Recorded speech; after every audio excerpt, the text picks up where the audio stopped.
talk about getting and appending notes. So as you can see here, we have several notes across different models that are in session. And admittedly, these are mainly just copies of each other.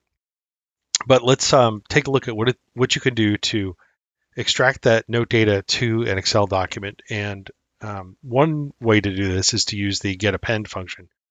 So that requires a data sheet as the target. So we'll call this note data.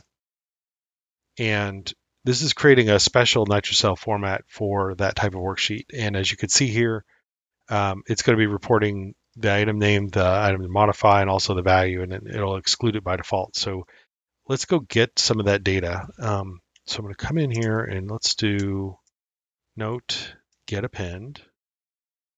And this does require an active model or a specific model name. So I'm going to go to basket.prt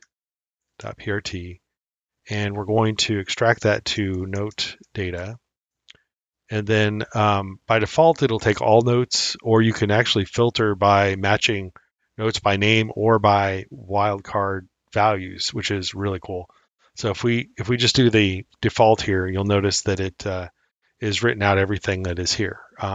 You'll notice also that the flatness that is in here is this particular symbol reference is actually a PTC symbol. So if we come into help and take a look at our text symbols, there's an entire list of all the PTC symbols here and the names or tags that they're mapped to.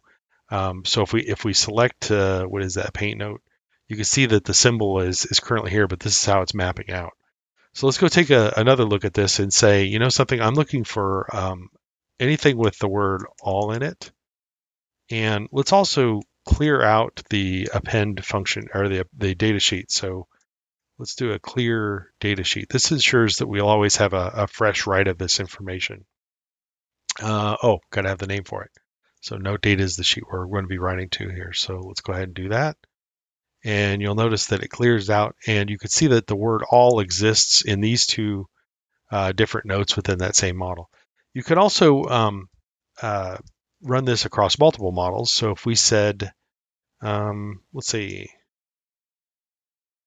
screen.prt, and maybe also let's go down to screw.prt, and let's also maybe include, let's do spider.prt. So because we're doing append operations here, you can see that it's going through each match that it finds and reporting those as appended data. From here, you could actually use this with just normal Excel functionalities to make adjustments, and you could also uncomment these exclude columns if you want to, and then push data back for changes. However, I'm going to tell you right now, you should probably be looking at the table note get function because it appends data to Excel tables by default, and it is also a little bit more powerful.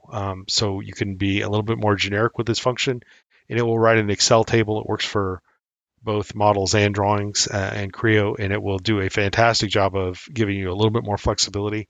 And that also opens up the door of you doing changes on information with Power Queries. So the get append function is very good for doing specific things, but the table note version of this is probably something you should be looking at long term.